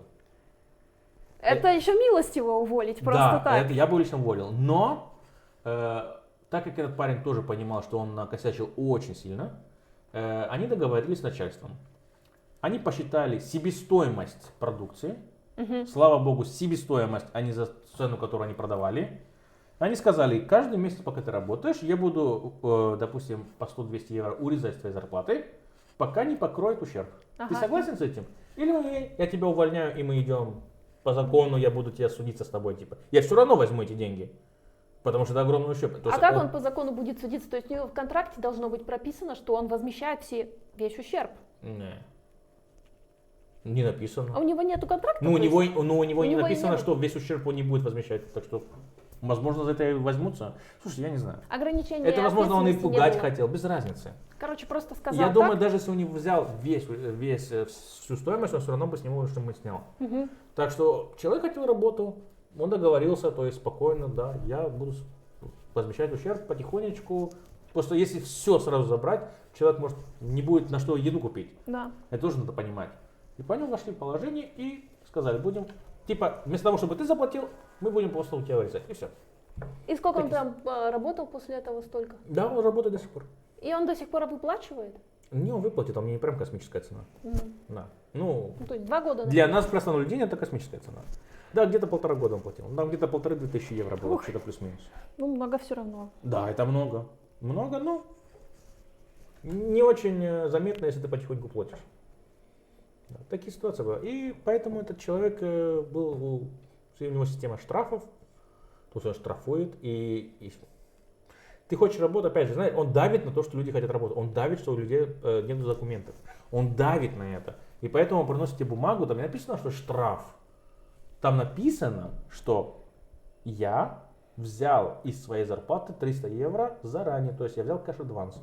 То бишь, допустим, мне надо, чтобы я получил зарплату 1000 евро, но тогда, допустим, мне нужна помощь, я прихожу, допустим, к начальнику, я говорю, слушайте, вы можете мне дать, допустим, 300 евро заранее, чуть-чуть Вперед. быстрее, да. Ага. И этот человек подписывает, типа, по закону, Это нормально. да. Но ему по факту эти деньги Ему не по платятся. факту не платятся, это просто штраф. Вот так вот. Бывают разные ситуации. Нужно искать хорошую работу. Да, но опять же, не надо переживать, это не везде так. Есть много работ, есть много хороших работ. В Лимассоле особенности, вот куда бы я ни устраивался, у всех были хорошие условия. Мне нравилось. В Лимассоле официанты получают просто хорошие деньги и хорошие чаевые. Я очень удивился, в Никосии не так. А как? В Никосии чаевые составляют примерно 10% от зарплаты. Мгм. Может даже меньше иногда. А сколько? Может у- 20%, это если в хороших местах. Мгм. Опять же, я примерно говорю цены. То есть там нет условий, что с 10 евро тарелки, там 2 евро идут официанту. Нет. Мгм. Просто мало кто оставляет чаевых. И примерно выходит 200-300 евро в месяц официанту чаевых. Плюс-минус, опять же, в зависимости от места. А тут или 100%, иногда даже 150% чаевые. Ну, очень хорошо. Опять же, в зависимости от места. Отели хороших чаевых в отелях. А в простых ресторанчиках, ну, где хорошо, где плохо. Опять же, все зависит от Зависит. ситуации. Все зависит от ситуации. Не могу я обобщать все. Везде все типа такое место, что везде все по-разному. Если я поеду в Пафос, там будет по-другому. Пафос это огромная деревня до сих пор. Мне там очень нравится, там спокойно, там нету шума города, спокойные деревенские люди, очень добрые. Опять же, в Паралимне, то есть на другой стороне Кипра, Мгм. там добрейшие, я сколько раз ездил, там люди просто очень добрые. У них нет этой суеты городской. Им ничего не надо. И зимой у них вообще ничего нету. То есть там даже людей нету. В Айанапе можно снимать постапокалипсис фильм. Ты просто идешь, И там улицы, пусто. темно и пусто. Потому что все клубы, а там дороги только клубы, то есть там рестораны, клубы, все закрыто. Там нету домов, там в отелях никто не живет. Очень много отелей закрываются на зимнее время. Никого нету. Я видел один парень, он проходил, он так видео снимал. И на протяжении 4 минут он вот так снимал, темнота, не видно ничего. Я, ну, не знаю, я бы там сидел полголодья, наверное. Было бы весело. Да, то есть везде по-разному. В Тродосе, там, в горах тоже разные другие условия. Правда, я не знаю какие, но, насколько я знаю, там дают тебе там много отелей, и тебе дают комнату и работу. Но не хорошо платят. Хотя ценники в горах такие нормальные. Да везде ценники. Слушай, я недавно узнал, что так как я когда-то работал давно охранником, и у меня есть привычка, я постоянно слежу за маркетом. То есть я постоянно отсылаю свои CV, допустим, в разные сферы, чтобы меня пригласили, чтобы я узнал цену. Ага, Чтобы я хочу узнать, сколько мне платят зарплату. Чтобы я знал, как все идет. ага. Не отставать. Если что-то вдруг, я знал, что попросить на следующей работе. И в прошлом году, допустим, я попросился в достаточно большую компанию охраны. Ну, во-первых, нужна бумага. Там 2-3 дня идешь в школу, тебе дают бумагу, то есть обучение. Ага. Без этой бумажки нельзя. И мне сказали, там зарплата, если я не ошибаюсь, короче, чистым где-то 5,5 евро в час. Потом, это как период, скажем, обучения. Потом там через полгода 6 евро в час. Минимальная зарплата. А вот я сейчас услышал, что наша компания нанимает охрану. Мы им будем платить 20 евро в час. Ох ты, как шоколадно. Да, а вы что думали? В 3 раза больше, даже в 3,5. Это в Лимассоле. В Лимассоле, да. А почему так? Вот так. Такие какие-то крутые охранники? Нет, Возможно, охранники, здесь охранные компании, они в основном плюс-минус получают везде одинаково. Разница не совсем большая, там 50 копеек. Опять же, как и официанты везде плюс-минус получают одинаково, как и бармены везде плюс-минус получают одинаково, так и охрана. Здесь все, опять же, тут Все примерно такое все же, да? примерно одно и то же. Поэтому, допустим, все знают, что если есть компания, где именно русская компания, то есть не создана киприотами, или, допустим, компания, которая приехала из России и что-то открывает здесь, Ага. у них абсолютно другие условия, и у них условия намного лучше. А почему так? Намного лучше. Потому что им плевать, что киприоты хотят. Они приехали со своими условиями, а их условия намного интереснее. Давай поговорим про таксистов. О, боже. Что я знаю и что сразу бросается в глаза? В России есть прям несколько уровней таксистов. То есть у тебя эконом, премиум, бизнес-класс. В зависимости от этого с тобой работает кто-то из Таджикистана, либо кто-то работает в белой рубашечке и открывает тебе двери черного Мерседеса. Здесь приезжаешь, платишь как за бизнес, но при этом могут нагрубиянить. И это просто шокирует. Да, то есть это не сервис. Тут нету бизнеса, тут нету ничего такого. Тут просто маленькие компании, ну не компании, как их назвать, я не знаю. Тут просто маленькое здание, маленькая комната, и там у них по 10-20 машин. Да. Все, ты или к ним на номер звонишь, или в интернете находишь, или человек свой, который просто свою работу как таксист выполняет, у него есть по закону разрешение или лицензия, да. То есть тут нету такого, тут, наверное, это потому, что тут нету у них, как это называется, с друг другом... Связи? Нет, сейчас, подождите, я забыл слово. Competition. Я тоже не поняла. У них нет соревнования, нету конкуренции. У них не такая большая конкуренция. Наверное, из-за этого, потому что им плевать. Таксисты здесь худшие люди. Они водят очень плохо. Они водят хорошо, но им наплевать на вежливость на дороге. Им все равно на тебя. Они могут парковаться где хотят. Они могут что делать хотят.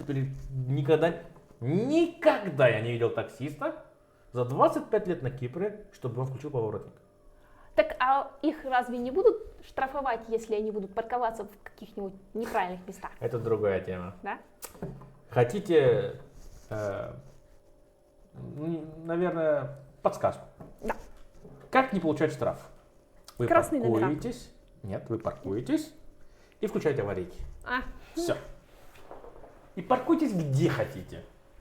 Кроме мест для инвалидов. Там могут оштрафовать по-любому, в любом случае. И поэтому киприоты, вы не замечали, что если вы пойдете, даже у вас здесь, наверное, паркуются на бордюре, им плевать. Да, есть такая история. Да, это главный. Я вам больше скажу про парковку. Допустим, наверное, я покажу пример вот так. Вот ваш дом. Давайте, да, почему бы нет? Вот ваш дом. Ваш прекрасный домик. Вот здесь забор, а потом идет бордюр, а потом дорога. Угу. У вас есть свой паркинг. У вас есть место для парковки для 3 машин. Да, для 3. Это более распространенный дом на Кипре. Такой дизайн. Но в этом паркинге нет ни одной машины. И никогда никто там не паркуется. Батарейка сидит, походу. Да, она села, так что ладно. Да. У нас есть так. Да. И у вас есть...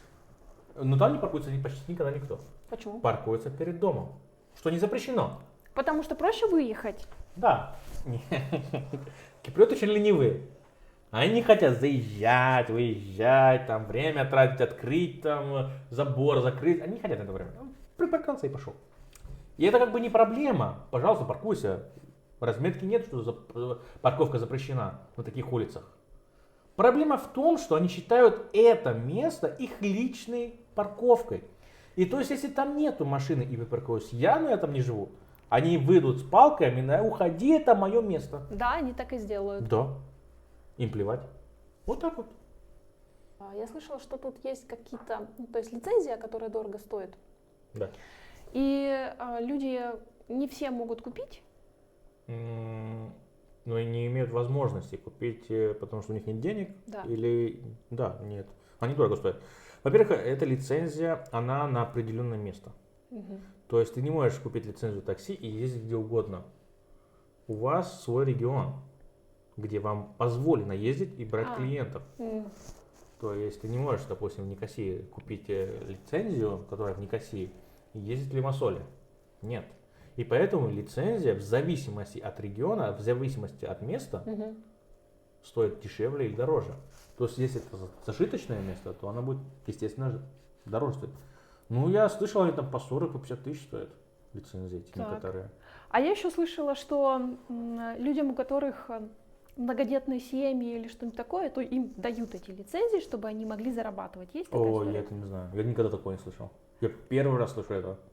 А еще что там есть какие-то нелегальные таксисты, то есть есть Volt, есть просто таксисты, которые не принадлежат Volt, не ездят в нем, и есть Альфа, и есть еще какие-то поставщики. Ну, я не... Почему они нелегальные? Болт? Ну, во-первых, Volt Болт. легальный, да. Болт это большая компания с таксистами. Но опять же, эти таксисты, которые работают в Болт, для них это дополнительный заработок. Очень мало кто работает в Болт, работает только в Болт. Для них это старые добрые таксисты, которым мы звонили по телефону приезжай, они просто наклеили там наклейку Болт, записались в Болт и делают как бы дополнительный заказ, если вдруг там нет у них работы. Ага. И они могут спокойно отказаться, если у них там считают невыгодными. Потому что в Болте работать невыгодно, насколько я знаю.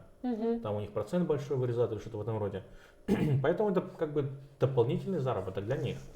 А все эти другие таксисты это маленькие здания с разными именами, названиями. Я бы не сказал, что у них нелегальные, их бы закрыли вы давно. Ага. Но может у них есть друг или кумбарос, который где-то там сидит и все им позволяет. Я не могу этого сказать, я не проверил. Ясно. Да. Но таких очень много, очень много, да. Но не знаю, мне легче Болт, он и дешевле, и быстрее, и пожаловаться, если что, можно куда и взять обратно деньги. А таксист, если пожаловаться, тебе никто ничего не даст обратно. Я действительно, да. К тебе больше никто не приедет просто. Да, они слушают свою музыку, курят иногда даже. Ну, если он уважает свою машину, свою работу, то не курит. Также есть еще есть, сдают лицензионную машину с лицензией. В аренду. Да. Такие люди, если вы видите, что машина супер-супер чистая, классная, и снутри, и снаружи, и человек с вами общается, тут два варианта. Или он очень любит свою работу, или он просто арендует эту машину, и поэтому просто следит за ней. Такое тоже есть. То есть, возможно, не своя. Конечно, своя это выгоднее, но сдавать тоже выгодно. Не знаю, выгодно ли сдавать, когда ты получил лицензию за 50 тысяч евро и купил машину еще за 30 тысяч евро, и сдаешь, я не знаю, конечно, расценки, не знаю. Но я слышал, эти таксисты, они зарабатывают где-то по 100 плюс евро в день. То есть, если работать, допустим, с одним выходным, к примеру, то можно получать до 3000 евро. Если он зарабатывает 100 евро в день и платит 40% за аренду машины. Ну, это другое, да. Тогда он меньше получает. Да. Это получает. То есть, если у тебя свое такси, ты свое все купил, своя машина, свое такси, ну, примерно плюс-минус так получается. Ну, очень много таксистов я видел, которые работают очень много. Давайте расскажем по Deliverance. Вы знаете, сколько получает Delivery? Нет. Я просто там работал. Когда-то давно, 2-3 года назад было очень выгодно. Сейчас плюс-минус нормально. Условия хорошие. Есть несколько. Те, кто вам приносит заказ, есть Delivery на курьеры. Delivery, может, не понимают люди. Курьеры. Которые на машине, которые на электрическом велосипеде, есть которые на мотоцикле. Да. Все это зависит, они плюс-минус получают одинаковую зарплату, просто оплата бензина немножко разная. Машины чуть больше, мотоцикла чуть меньше. 3 года назад, когда у них была огромная конкуренция, потому что на Кипре был только Foodie, локальная компания, которая занималась delivery, ужасная компания. Так как у нее была монополия, плевать она хотела на всех. Ага. Вас заказ даже может не приедет. Вы заплатили, вам не приехали, и вам не отвечает никто, чтобы что-то сделать. Это настолько все было плохо. Да, работало, конечно, но бывали такие ситуации. Но потом пришел Bolt, и потом пришел Bolt. То есть сперва Bolt, потом Bolt. И конкуренция. Кто будет заказывать из гребаного Foodie с такими условиями, когда есть Bolt с мировым названием, по всей Европе, огромная компания и с хорошим именем. И плюс там условия были сразу лучше. Там оплата какое-то за delivery, как это называется по-русски, господи. Доставка. Оплата за доставку, то есть за расстояние, там у Фуди было где-то 3-3,5 евро за один заказ, а у них стало рубль 52 евро, уже выгоднее. Очень много скидок, Фуди никогда не делал скидки. Я не знаю, может я просто не помню, но я никогда не видел, чтобы у Фуди были какие-то скидки или какие-то там бонусы, что-то. Никогда. А Волт пришел и скидки, и новый магазин, и красиво. То есть у них и application, то есть у них и app был очень красиво, дизайн сделан. То нафиг этот Фуди нужен. А потом и Болт пришел. А Болт почему известен? Скидки. Огромные скидки. Именно по этой причине Болт хорошо работает, потому что у него постоянно большие скидки. Фуди продали другому человеку, и началась сразу конкуренция. Конкуренция огромная. Конкуренция в чем? Фуди нужны курьеры, Болт нужны курьеры и Волт нужны курьеры. А рабочего класса нету. Никто работать не хочет. Потому что были копейки, платили. Окей, другие условия. Они выдавали зарплату, которую я получал, работая директором ресторана. Вместе с чаевыми. Я уволился от директора, я пошел. Да, я не шучу. Я работал в машине. Я, работая 5 дней в неделю, 5 часов в день, 5 часов только, без чаевых получал почти 1500 евро. То есть я работал 25 часов в неделю, это выходит чуть больше 100 часов в месяц, плюс-минус. И выходило 1500. Но 20% ты отдаешь государству. А почему? Там же получается 12 месяцев. Но если самозанятый, ты не можешь приехать как third party national и работать как самозанятый. Ты платишь, начиная только с 20 тысяч.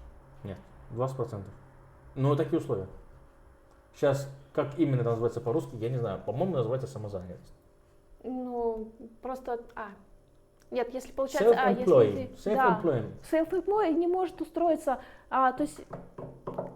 Я работаю как независимый рабочий, сотрудничаю с компанией Volt. Так это было сделано. Я сотрудничаю, я не являюсь их рабочим. Понятно, я сотрудник. Самозанятый. Да. Но у тебя гражданство есть. Да. И поэтому ты мог так работать. Да, пожалуйста. А вот эти люди, которые Индонезия, они же по-другому работают, они нелегально. Да, я это тоже. Не сказал бы, что нелегально, но я сейчас расскажу. Да, 20% отдавал государству, плюс все расходы на тебе. То есть это можно грубо посчитать. Если быть экономным, где-то 25% урезается зарплаты за расходы и государству. Выходит, может, чуть больше. Потому что бензин, сервис, плюс еще шины. То есть это все расходы, которые надо делать. Да. Но опять же, если я получаю, если бы я работал полный график, все свои 200 часов, 210 часов, как я работаю на других работах, я бы с легкостью получил 2500 евро. И отдавать, допустим, 600 евро из 2500 евро на расходы, то пожалуйста. Работа легкая, у меня нет начальства, на мне никто не давит, у меня нет стресса, мне никуда лететь. Я могу в любой момент остановить работу и сделать перерыв. У меня нет начальства. Условия были отличные. Да, но когда уже конкуренция немножко начала, потому что Фуди, они свое набрали, Волт свое набрали, Болт свое набрали. И как только они набрали, условия начали меняться. И там, где я работал, чтобы получить 1500, я работал 25 часов, я начал работать 200 часов, чтобы получать 200 часов? Да, чтобы получить... То есть, я не доходил до этого, я оставался где-то на... Мне нужно было где-то 1200 евро, чтобы прожить за аренду и все. Выйти, скажем так, не то чтобы в ноль, чуть выше нуля, и за этот промежуток времени найти другую работу. То есть я не убивал себя. Потому что мало того, что зарплату понизили, условия поменялись. То есть там было какие условия? Там было 2,5 евро в час, 2 евро за заказ и 35 копеек за километр. То есть мне взять один заказ, я уже получал 5 с лишним евро. За один заказ практически. То есть там все чаевые, двойная была в праздники. Это убрали двойную, 13-ю зарплату убрали. И убрали всю систему почасовой оплаты. То есть если у тебя не было заказов, ты брал 2,5 евро. Почему убрали? Потому что эти, кстати, пакистанцы, которые думали, что они гении и умные, эти мрази, не все, только именно те, которые вот так делали. Они оформляли работу, они уезжали, оставляли свой телефон какому-нибудь другу в таком месте, где не ловит антенна, сами шли на работу, и все это время, когда телефон там, они получали эти 2,5 евро в час. Вот то что. Да, они отрабатывали 10 часов, брали 25 евро. 25 евро не так уж и много, но ты получаешь их за просто так, за существование. И плюс эту систему поменяли и сделали оплату за заказ. Они ехали туда, где они ловят. Вот. Сменили систему, сделали систему оплаты по заказу в зависимости от расстояния. Убрали 13 зарплату, убрали за праздники двойную оплату. Я помню, я как-то на праздник работал и вышел. На празднике, кстати, работать в Украине самое лучшее. На улице нет никого. Едешь Дорога пустая. Да. И ты едешь на машине, не нужно веса. Ты очень быстро производишь заказ. Если во время простых дней, рабочих дней, я делал 2,5-3 заказа хорошие за час, то в празднике я мог сделать 5, может даже 6. Я помню, я взял 2 заказа. Это было поехать 19 евро и приехать 21 евро. Ага. Я сделал эти 2 заказа и пошел домой. Я заработал 40 евро за 1,5 часа. Почему нет? Очень хорошо. Да. Да. Все, мне не надо напрягаться. Расслабоне на челе, пошли домой. Ну да, ну блин, когда праздники ты не можешь заказать, ты такой сидишь, фрустрируешь. Или когда вечером поздно тебе надо в праздники надо идти на улицу, не сидеть дома. Вот эта проблема, она сейчас у меня, и я хочу, чтобы никто этого не делал. На Кипре очень скучно. Очень, поверьте мне. Вы это все, куда вы ходите, это все очень сильно надоест. И в какой-то момент вы встретитесь с проблемой, что вам некуда ходить. А у меня это проблема, потому что я в таких местах, куда вы ходите отдыхать, я там работал. И мне это больше не интересно. Я вообще-то очень мало хожу по всяким отдыхалкам. Вот. Не надо дома сидеть, надо ходить. Очень быстро привыкайте сидеть дома на Кипре. Если, допустим, я ездил, допустим, куда-нибудь в другие страны, ну, я в Швейцарию поехал, я не мог сидеть на одном месте, я ходил, гулял. У меня было настроение погулять. Хорошая атмосфера, хорошая. А здесь из-за воздуха, из-за давления, из-за влаги тебе хочется сидеть дома. Этого не понимают многие люди, не понимают, почему им нравится им комфортно дома сидеть. Они не хотят выходить на улицу, им лень. Они, киприоты, ленивые не просто так. Не потому, что это народ ленивый. Атмосфера здесь ужасная. Это давление. А летом... Это убийственная жара. Летом вообще двигаться из дома не хочешь. О, у меня вообще. вопрос. Ты можешь объяснить, почему до сих пор не решили проблему с пожарами? Ну, типа решили. В смысле, типа решили? Я тут 3 года каждый раз пожары. Да. В смысле, ну... Нет, пожары будут. Как их решают, как их быстро тушат? Проблема. Нет, как их предотвращают. А как предотвратить, если у них дебилы сигареты курят и кидают на траву? Ты делаешь паузы пожаробезопасные, закидываешь песком или камнями между деревьями, делаешь им безопасно, Они чтобы так не перекинулись. Вот научить бы их. Ну вот, допустим, Кипр, его же хотели снять, мне хотели уже делать забастовки, потому что это новый президент, более такой молодой. 1,5 года назад он сказал, Кипр готов ко всему. Мы готовы Слишком к любой громко. Катастрофе и к любым событиям. Благодаря камерам и все это мы готовы. Ну да. И вот тебе пожар, которого не было последние 60 лет, насколько я знаю, или 70 лет, такого большого пожара. Его хотели снять, его хотели забастовки. В интернете уже все начали его иди отсюда. Давай. Очень легко сместить кого-то, кто стоит на верхушке, не делая ничего лично, потому что, как мне кажется, это люди могли выйти и сказать, мы хотим сделать здесь вот это. И это поможет нам не гореть. Да, но чтобы это случилось, надо сесть, встать с дивана, пойти в машину, куда-то ехать. Я только думаю об этом, мне уже лень. Но если сначала мы все соберемся, обсудим, а потом всей толпой в горы Вы поедем. ждете такого движения от людей, когда во время кризиса экономического У них урезали 90% с банка, у них просто украло государство. Я это знаю. И они не вышли бастовать. Они сказали, ну окей. Там мало кто сказал просто. Да никто ничего не сказал. Кого-то, кто было много денег, они же получили это в акциях Хелленика, разве не так? Да чего они получили? Мало. У того, у кого много денег, у них и забрали. Потому что забирали у того, у кого больше 100 тысяч в банке. У тех, у кого меньше, не забирали. И те, у кого было больше 100 тысяч в банке, не вышли на улицы. Но это же были не киприоты. Но они не выходят, они заставляют других выходить, это понятное дело. Но это же были не киприоты. Да почему Не все киприоты. Да у всех. Ну, у всех, и у русских, и у Забрали грузин, и у очень украинцев. много, там миллион, всех забрали. Очень много забрали, да? Никто не вышел. Ни киприоты, ни другие. Никто. Да, было какое-то возмущение, никому не нравилось. Но не было такого, что почему, дайте деньги. Нет. А так и почему? Ну, все равно же времена меняются. Ничего. Вот пожар был. Вы видели, что кто-то вышел с протестом? Да потому что мне кажется, что здесь надо что-то делать.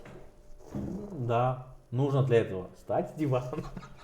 Записать видео, прослушать видео, поставить лайк, подписаться. Никто не хочет этим заниматься, все падают. Здесь нету этих движений за экологию, если так подумать, сколько всего сгорело-то. Да. Если так, нету здесь такого. Меня больше всего удивляет, что люди из Суни, деревня, кто-то просто уехал, а кто-то остался и защитил свои дома. То есть те, кто уехали, говорили мне, да у нас же воды не было.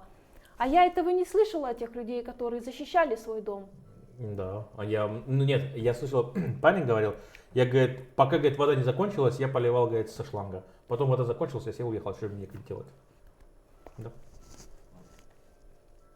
Не, я бы тоже уехал, что мне сидеть. Ну, правда, да, пожар это очень опасно. Я больше скажу, государство не помогает. Все говорят, что мы поможем, ничего не помогает. Знаете, что делает государство? Потому что я там работал.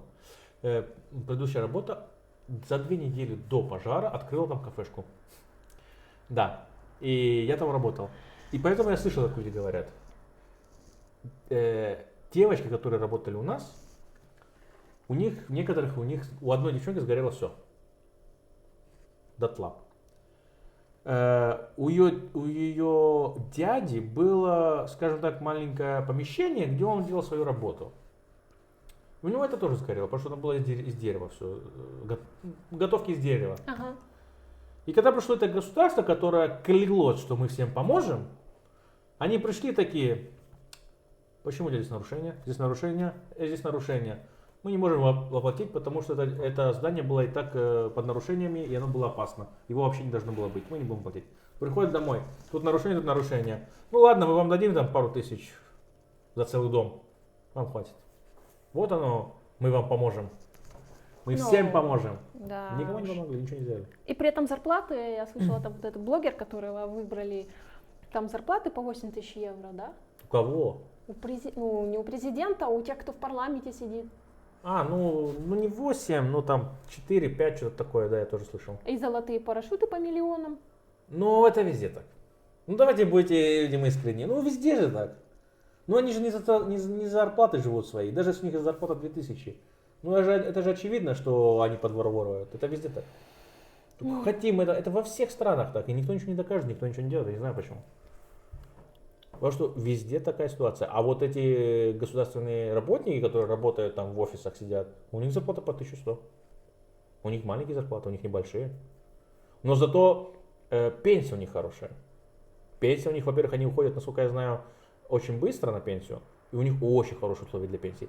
После ухода с работы, то есть когда пришло время пенсии, да, допустим, мне там исполнилось 60 лет, и все, пенсия. Государство мне дает, на тебе 100 тысяч, доживай свою жизнь. Маловато будет. 100 тысяч? Но ты же всю свою жизнь будешь на 100 тысяч заживать, нет? Да, пенсия еще плюс. Ах, еще пенсия. Конечно, не только 100 тысяч. Плюс еще пенсия по 1000 с лишним месяц, в зависимости от времен года. Или 10 лет назад было, или сейчас, или там в будущем. Но сейчас примерно они получают вот такие деньги. Да. То есть 100 тысяч еще плюс там 1000. Пожалуйста. Вот эти государственные работники. Поэтому никто не уходит. Поэтому вот это есть, что никто со своих мест, своей задницы не поднимается со своих мест. Никто не хочет. Нет таких условий. Потому что мне очень часто задавался раньше вопросом, почему с зарплатой допустим, какой-нибудь там государственный работник, который занимается тем же IT. Он там сидит за 1000 евро, за 1200 евро, и не идет в другую компанию, которая Дороже дает, больше денег дает, да? ну, не государственная, а Обычная компания. которая называется индивидуальный, как называется, private company. Ну, ЛТД. В общем, Limited Private Company. в общем, которые не идут в другие компании за 3000 евро работать. Почему? Сидят за это. Хорошие условия. Хорошие условия пенсии, не то, что хорошие условия в этот момент. Зато они 100%, их никто никогда не вызовет на работу на праздники. Их никто не вызовет на субботу-воскресенье на работу. Все знают, все закрыто. Господи, война начнется, я думаю, они в субботу-воскресенье не будут на работу. Я клянусь, их не вызовут. И они очень ленивые. АИК, электричество, которое подает, единственная монополия на Кипре. Это единственная компания, которая дает электричество. И она уже задолбала поднимать цену каждый год. Цена уже никуда не лезет, это очень дорого. Она за последние 5 лет, наверное, на 50-60% подняла цену. Очень дорого. Невозможно. Летом невозможно без кондиционеров. Но этот гребаный кондиционер один тебе 500-600 евро сядет в месяц. Ну да. Я вообще не включаю. Да. А что делать? Приходится не включать. Другого варианта. Это очень дорого. Ах, А прикинь, люди, которые получают 800 евро, 600 евро зарплаты, что им делать? я не представляю, как вообще так живут. А они получают. Они живут в одной комнате по 2 человека, в трехкомнатной квартире. Один туалет, один санузел, одна кухня. И уживаются. И я тебе больше скажу, они 80% своей зарплаты посылают обратно в свою страну. Я очень с ребятами разговаривал. Он говорит, я получаю 1000 евро, я даю 200 евро на аренду, я даю 50 евро, потому что мы скидываемся на еду в месяц, чтобы там один парень готовил у нас. 50 евро, то есть это минус 50, 250 евро. Оставляю 50 евро себе, он не курит, не пьет, да. Потому что аренду заплатил, за еду заплатил. Да. Осталась электричество, вода, которая отрезает там 10-15 евро. И эти 10-15 евро будут с 50 евро, которые ты оставил с кармана. Оставляю себе 50 евро, то есть минус 300 евро и 700 евро отправляю домой. Вот так и живут. И он так работал сколько? Слушай, по-моему, 3-4 года вот так. Он ездит на работе, и 50 евро то, что дает Тома. То есть, и представляешь, 3 года есть одно и то же. Вот так вот. А как по-другому? И все так делают. По-другому никак. Эти ребята с Пакистана и Индии, они так живут все. У них нет выбора. Спасибо, что ты пришел. Я хочу делать подкаст на английском, может быть, на греческом и на русском, который будет поднимать проблемы, чтобы мы о них говорили, чтобы люди начали больше понимать, чтобы они могли отстоять свое, понимая, что есть закон, который их защищает, и они могут просто сказать нет. Закон? Да. Какой? Хорошо, но есть человек, который может сказать нет. На Кипре только связи. Только связи. Если ты попадаешь в такую ситуацию, только связи помогут, больше ничего. Ни закон, ни адвокат, никто. Все очень медленно работает. Даже если у тебя есть права. И даже если они помогут. Я больше скажу. Хочешь, вот ты сейчас снимаешь квартиру? Да. Перестань платить. Я знаю, что я могу остаться здесь, но у меня... Тебе никто ничего не сделает. Да. Они будут с тобой судиться 2 года потом будет суд. Никто этим заниматься не хочет. Они позовут полицию. Полиция к тебе даже не придет. Подавай в суд. Ему так и скажут, подавай в суд. Суд может быть через 2 года. Эти 2 года ты можешь спокойно жить и платить квартиру. А если мне отключат электричество? Плати за электричество. Они скажут, зачем? Вот лендлорд сказал, ты больше там не живешь. Хорошо, тогда можно это спланировать. Скажи ему, что для моей работы или для моего банка, чтобы открыть счет, мне нужна бумага с моим адресом. Давай я подключу электричество, у нас ребят. Все. Ну, вот просто у той женщины, которая приходила, она оформила электричество на себя. Да, но она должна платить. И она заплатила, она долги Значит, она включила электричество просто с розетки. Целая компания АИК, которая является, предоставляет электричество, она не будет заниматься вашими проблемами с лендлордом. Он просто, значит, я отключил где-то с розетки. а не просто пошел в АЭГ отключить. Нет. Если электричество на твое имя, только ты имеешь право отключить. Больше никто. Даже если это его дом. Если ты не захочешь оплачивать и не хочешь сменить, ему придется сделать другое электричество уже на свое имя, проводить еще. Мгм. То есть, если она платила исправно, и это было на ее имя, он где-то просто генеральный этот... Выключил И просто в всё, да, штыке, всё, да. а она не проверила, и Да. вот Да. это вообще, блин, просто... И в основном все так и делают, потому что все хотят иметь какое-то что-то на свое имя. И очень часто это электричество. И электричество очень легко сделать, если ты идешь, там делаешь депозит 200 евро, берешь контракт от лендлорда, вот контракт, хочу взять на свое имя, он согласен. 200 евро, все, через 3 дня проходите, будет свет. Все очень просто. Окей, ну я понимаю, что я наивна в каких-то моментах, что я много чего не знаю, и я поэтому в том числе делаю этот блог, чтобы и повзрослеть. Да, я думаю, из поколения в поколение ничего не меняется. Люди те же самые, все все то же самое, и наивных те же самые, и те, которые дурят те же самые, у них даже способы те же самые, если так подумать. Они все то же самое, просто ничего не меняется, потому что когда мы набираемся опыта и уже становимся умнее, чтобы решать такие проблемы и не попадаться в такие сети, жизнь заканчивается. Поэтому нам надо передать все другим поколениям. Но эти другие поколения настолько тупые, они думают, не слушают родителей сейчас. Ну мы тоже не слушали, я тоже не слушал своих родителей, ну свою маму, я очень был плохой ребенок. Это со временем мы понимаем, что да, она была права. А в те моменты мы думаем, что мы самые умные, мы хотим заявить о себе, я самый лучший. Да нафиг мне, мама, твои советы, я сам разберусь. Да? Предлагаешь брать интервью у старшего поколения? Слушай, я не знаю, если прям хочется, чтобы помогло что-то, Да. или не так что-то информации, я не знаю. Возможно, лучше взять у киприотов. На греческом. Да, и вот, ну, именно у киприотов, которые не вот эти деревенские киприоты, которые ни хрена не знают, только из своей деревни не выходят. Они там где такое чепуху навесят. Именно киприоты такие, желательно молодые, которые на Кипре родились, на Кипре выросли, возможно, которые учились за границей, вот они самые умные. Я не считаю киприотов умных вообще. Но вот нынешние, наверное, два последних поколения, потому что их отправляют за границу учиться, они очень стали умными и смышленными. Раньше они были идиот на идиоте, клянусь. Это был... ладно. Да, они считали себя центром вселенной. Мы центр вселенной. Мы кормим Европу. Боже, когда они договорили, мне так смешно становится. Мы, Европа, говорит, за наш счет кормится. Это было смешно. И они реально, они не говорили так, чтобы они реально в это верили. Знаешь, надо бывает такое, чтобы сказать к слову. Типа у нас много денег, большинство стран в Европе нету.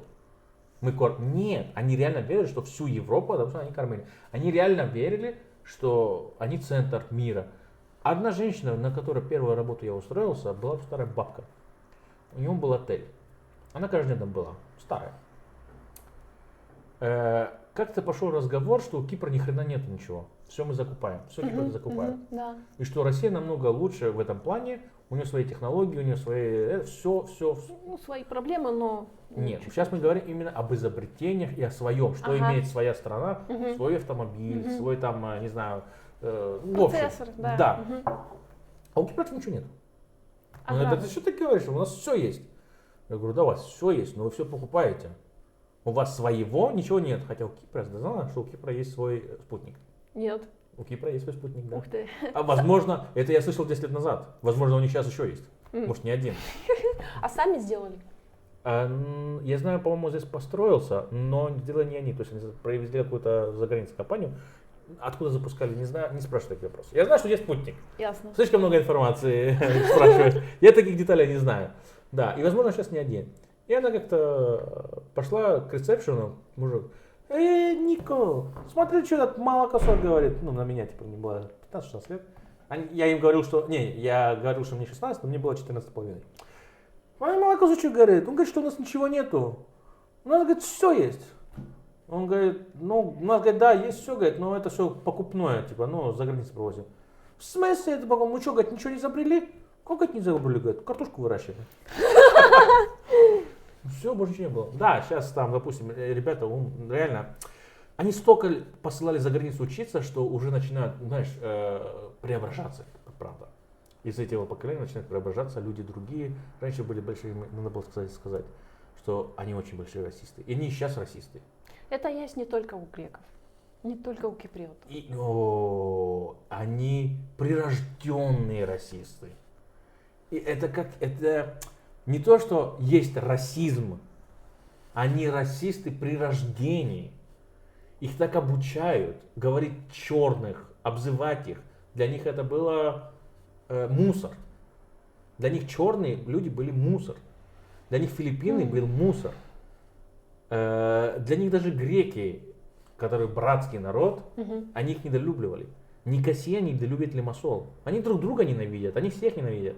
У них это расизм в крови. Просто сейчас, они до сих пор не показывают так, как раньше.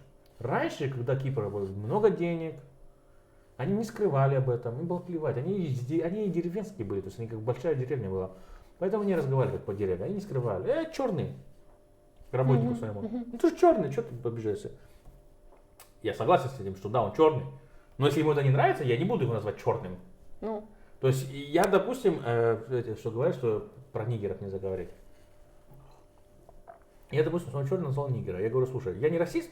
Если, говорю, тебе по-дружески, по-братски я тебя так буду называть, тебя это обижает, я не буду говорить.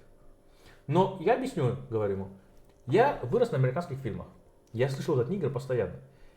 До того, как я изучил английский язык и вашу культуру, и узнал, что это означает, я думал, что нигеров называют братья. Типа мой брат. Ага. Типа мой брат, мой нигер. Ну мой потому брат. что у них рэп-культура, и они там бро, и я привет. всегда считал, что это ты мой брат. И это во мне село. Я не считал, то есть я не называл их так, потому что, допустим, я считал их унизительными. Нет. Просто мне так казалось. И это осталось в моей голове. И просто сейчас я более аккуратен. Я могу сперва узнать, типа, слушай, так и так, ты меня знаешь же, да, ты там, ну, допустим, полгода работаем вместе. Ты не знаешь, я не расист. Мне как-то пофиг, какого ты цвета, какого у тебя там, без разницы. Но если тебя это обижает, я не буду говорить, ты просто скажи мне заранее. Все очень четко. А эти нет, они именно, чтобы для них мусор. Возможно, дело в деньгах. Нет. Дело вот здесь. Как они растут, о чем они думают, как их обучают на Кипре, какая у них система в школе. Просто самое главное, brainwash происходит в школе, если так подумать. Да. А если в школе так их учат, то... Понимаешь? Я, допустим, когда я ходил в 7 класс пошел, в 6 класс, простите, в какой-то момент, потому что русская школа здесь на Кипре, она была дорогая. И моя мама не справлялась просто. И она хотела мне попробовать греческую школу. Да. Я был трудный ребенок. Ну, бывает. Даже в такой строгой школе, как в русской школе при посольстве, я все еще был трудный ребенок для них. Я не был отличником, я не был хорошистом. Я был вот эти, которые за задней парты сидят и всякую дичь творят. Я был вот им. Весело. Да. И поэтому, когда русская школа закончилась, еще 2 недели идет греческая, то есть она чуть позже заканчивается. И мама сказала, пойдешь так, посмотрим, и договорилась, я говорю, не хочу, мне еще 2 недели, я только порадовался, что школа закончилась, мне 2 недели еще учиться. Он говорит, иди посмотрим, ничего страшного, ну, типа, понимаешь, не понимаешь, посмотрим. Ну, естественно, я всерьез это не воспринял, а теперь представь, что такой трудный ребенок из такой школы идет в какую-то школу, которую несерьезно воспринимает, конечно, я продолжал быть трудным ребенком. Я сразу понял, что у них алгебра, математика намного сильно отстает. Сильно отстает. То есть то, что мы изучаем в начальных классах, они сейчас изучают, хотя уже 6 класс. Да. Очень сильно отстает. Просто у меня проблемы с языком, и я не понимаю, что он говорит. Но когда он мне давал цифры, я видел цифры. Цифры это один язык. Да. Я все быстренько решал. А когда начинались задачки, 4 яблока, допустим, 2, откуда я непонятно. Да, непонятно. А вот именно уравнение, все я быстренько решал. И они так и сказали, маме, типа, он все видно, что он знает, но из-за языка мне придется отправить его в 5 класс. То есть я должен был пойти в 7, а мне хотели в 5. Да. Мама такая, ну не, давай обратно в русскую, я потерплю. Тем более я уже устраивался на работу, так что помогал. Вот, в этот период, за эти 2 недели я узнал, что они детей бьют. Да? Да, учителя. Учителя? Да. Мне леща, да, прилетело. Я аж охренел. На плохой ноте остановились, но ничего страшного. Это нормально, Да. потому что задача не закрывать глаза, а видеть и что-то с этим. Вот я могу сказать, я не могу там, пойти встать, что-то сделать в одиночку, но если кто-то начнет хотя бы читать контракты, если кто-то начнет хотя бы делать выбор среди работодателей, Обговаривать условия обязательно. да, то это уже сильно поменяет жизнь одного человека, а значит кто-то другой тоже сможет поменять ее к лучшему. А когда ее поменяет критическое количество людей, Вот. критическая Да. масса, тогда изменится и Кипр. Один в поле не воин, это 100%. Да, мы одни сделать в одиночку ничего не сможем, только вместе. Спасибо большое.